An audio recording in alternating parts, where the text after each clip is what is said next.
To our cherished listeners and my senior colleagues here. So this is a very dicey issue. Let me start off by saying that I wish we had not adopted this approach to resolve this through the law courts.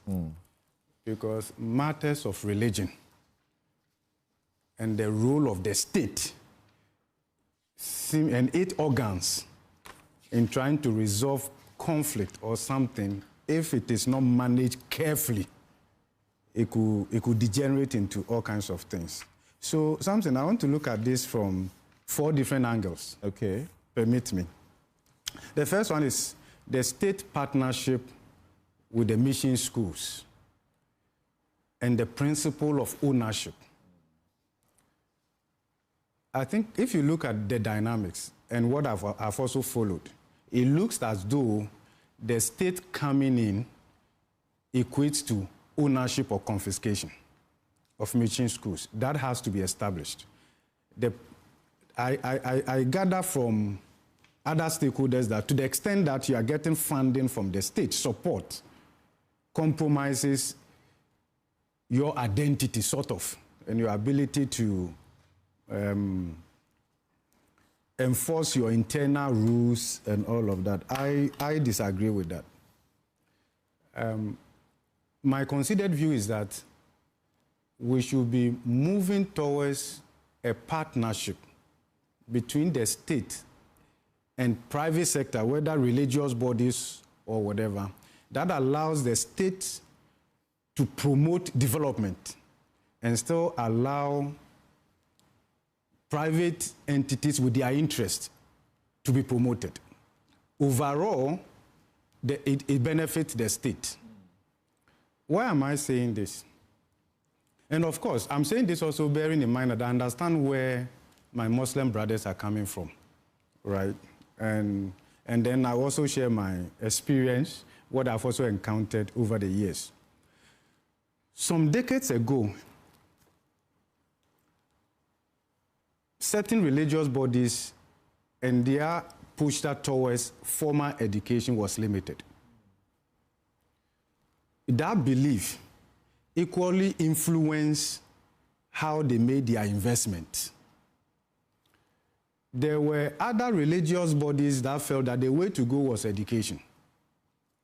And the way to propagate their faith and the sustainability of their model is that they will set up schools, not only schools, but hospitals, so many other interventions as a way of promoting their faith, which the Constitution allows. You will notice, and here I will commend my Muslim brothers, that there is a certain uptick of higher education, pursuit of higher education, which is very good, especially for the girl child. Especially for the girl child. And I think that is very commendable. And if you look at the approach now, compared to other predominantly dominated Muslim countries, and what we hear and all of that in terms of girl child education or access to Western education, I think we have come a long way, and I think that is very commendable. To that extent, if the approach now is that with this realization, we must now have our right in these mission schools, that is going to be problematic. It's going to be problematic because the mission schools were founded for a purpose. They have invested. They had options, but they chose to invest in this way. The state realized that it could not provide educational facilities based on its own budget. And therefore, the state's approach is to go into partnership in the delivery of education services and all of that.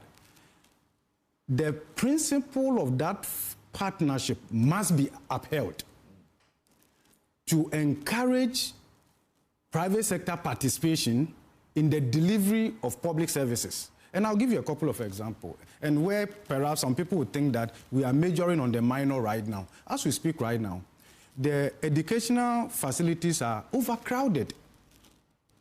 Look, you go to the school, some are Some are sleeping on the floor. In the classroom, some have chairs, they don't have a table. Others have table, they don't have chairs. There is the need for investment. You will see currently, this year, that recognizing this deficit, the Ministry of Education, beyond mission schools, is partnering with other private senior high schools to absorb excess students simply because of also the free senior high school. Would that change the identity of these schools as well? The answer should be no. State assistance should not equate confiscation. That would undermine the need to crowd in private sector investment. We need to be very clear on that. And where there are perceived conflict, what should be the role of the state?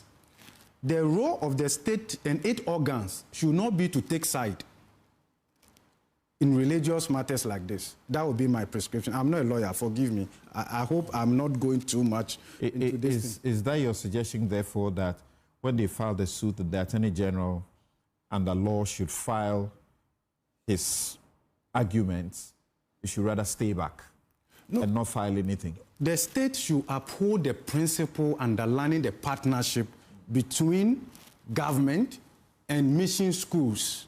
Not only Christian mission schools across the board. That is what the state should be interested in, and that is where I commend the Attorney General, that state funding does not equate confiscation or ownership. That the mission schools retain their original identity and all of that. I think that is, for me, that is commendable. The reason this is important is that this should encourage, provide incentive for other religious bodies to equally what? Invest, to complement government efforts. And then on the issue of discrimination, I do not think that these mission schools actually check the faith of people before they admit them. Their doors are open to everyone. And I believe that if you interact with people, there are those who don't care. Their children can go to a Muslim mission school or a Christian mission school. Others don't care. That's not an issue for them to the extent that they are getting quality. Others who are very particular. Those who are very particular and all of that, there are options. There are options. And I think that survival that is based on options is far better. Look, any attempt, and it will be suboptimal, any attempt to weaken the strong in order to strengthen the weak will be problematic. What do you mean by that? What do you mean by that? What I'm saying is that an attempt to weaken the strong in order to strengthen the weak or the minority, okay, will be problematic. So the way you solve that is the state will invest in quality education comparable to mission schools. That is the way out. But the state can't match mission schools. Because mission schools, there's the infant swim and the rest, how many years are they? So which government school? Yeah, no, so something 150 years. Yeah, something. This is where we must demonstrate. So the missions apparently. That is what I'm talking about. The strength. Started the school before the state. That is something. That's the reason why I'm talking about any attempt to weaken the strong, to bring them down, in order to strengthen the weak, will be problematic. What is bringing down or weakening? No, wait. Simply by, and I use simply advisedly. I know this issue is very, very contentious. Simply by allowing or liberalizing your environment, you are diluting, to allow other faiths to express themselves. It is not the state to prescribe how mission schools should pursue their faith. Oh, that's your point. That's my point.